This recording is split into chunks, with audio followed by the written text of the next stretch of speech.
many passengers do you want to carry?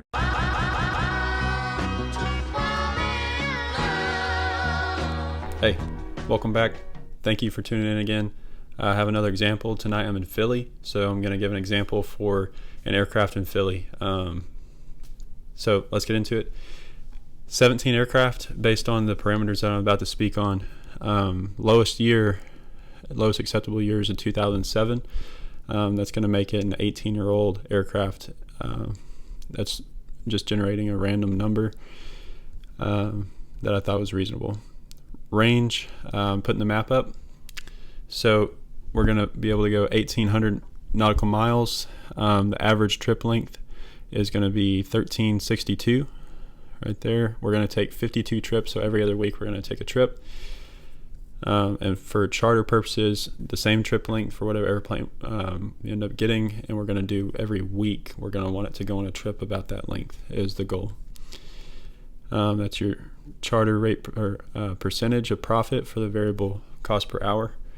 You can see about 20 or 30% for the owner by charter per hour. Years of ownership, we're going to do 5. Depreciation rate 4%, which is a standard amount. Average price, we're going to keep it under $10 million to carry 8 passengers over that 1,800 nautical miles for the longest leg. So anything greater than 1,800 nautical miles, that's what we're looking at today. So 17 aircraft. Let's get into what the answers are. Multi-year total cost, I'm going to sort by that.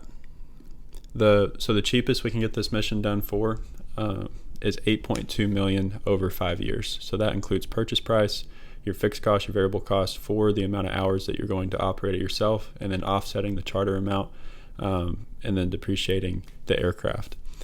So 8.2 million, that's going to be the Hawker 800, then the Hawker 750, and then a King Air. So people are saying, I'll save money if I get a King Air, maybe in the long haul, 10 years. But for the short term, 5 years, some Hawkers are your best friend.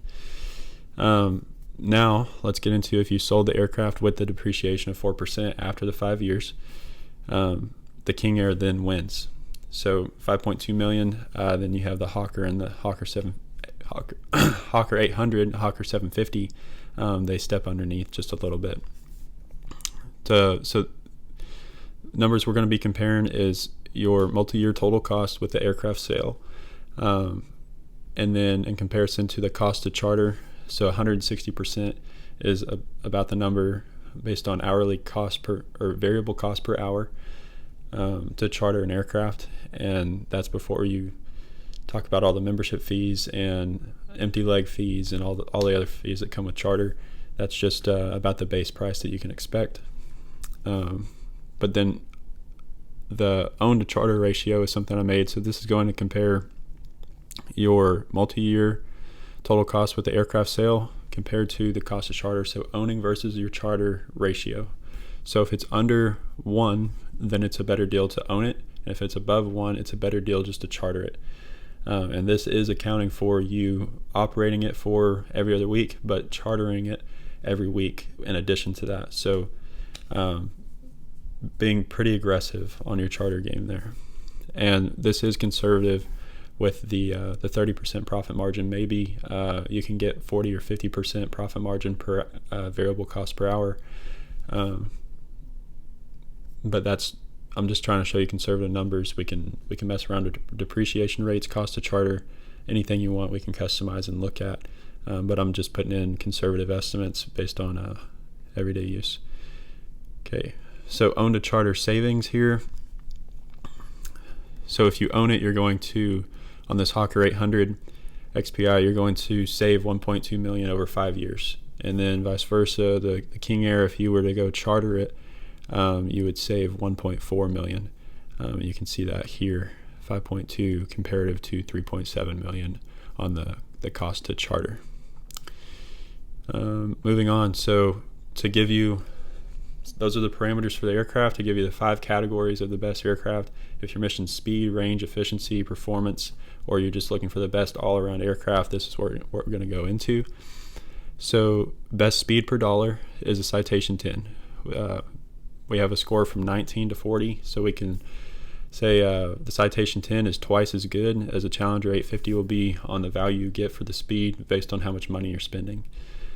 Now, if I was going to go to best seat speed per dollar, A to Z, it's still going to be the Citation 10, but what I want to take a look at is the G350. So if I come over here on the passengers, right there. So 14 passengers, we're still looking at about a $7.5 million purchase price, and it's a bigger airplane, so it's going to cost more to operate. But for how many people, if you can fill it up, so say you want a minimum of 8 people in your aircraft at all time, but you want to take more baggage capacity like the G350 can, especially in comparison to the Hawker 800. That's right here. So the 169 cubic feet on the G350 comparative to a Hawker 800, you're taking 49 cubic feet. So if you want to have that flexibility, you want to have extra range, you're not going to be too far out of your wheelhouse. You're still getting a good deal for best seat speed per dollar. If you can fill up the airplane, if you would like the flexibility, it's a good option. It still is a better option, saving more money, still going fast, accomplishing your mission to do the Hawker 800 over the G350, but it's something to consider. That score right there, 2.44 to 2.4, it's very close call on that. So that's just how we're interpreting these categories and these results. Best range per dollar. The Hawker 4000 can go the farthest for the money, second to the Hawker 800 XPI and the Citation 10. Combining speed and range, get best performance per dollar. I'm talking about value here, Hawker 800 XPI, and so we saw those the Hawker 800 XPI either come in, I think, second place both times. So we're seeing it come out on average for the best performer for the money. Best efficiency, this goes off cost per mile based on the amount, multi-year total cost. The King Air 350 ER, so that's very explanatory. It's going to have a higher purchase price, maybe a higher fixed cost, but your variable costs are going to be the winner here, which is driving that cost per mile down.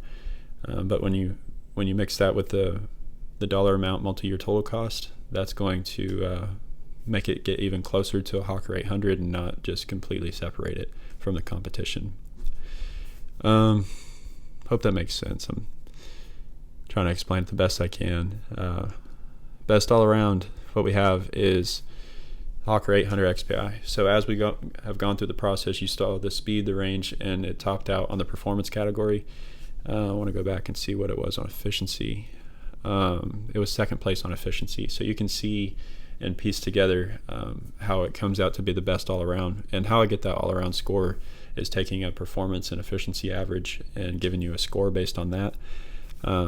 So you're not going to be disappointed. It's a pretty far above average winner on top of the Citation 10. If you compare it to Challenger 850, you're beating it a value. It's 3 times more value for you, still accomplishing the mission and everything like that. And if we go see for best seat all around, it still wins that as well.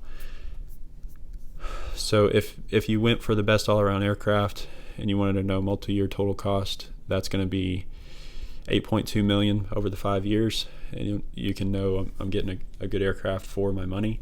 The next best value for your money all around would be the Citation 10, $9.9 million. But as you can see, whatever you want to filter by, whatever your mission is, and then we can make a selection based upon if you want speed, if you want range, whatever you're looking for. It's a factual decision. It's not a biased decision. So give me a call, send me an email.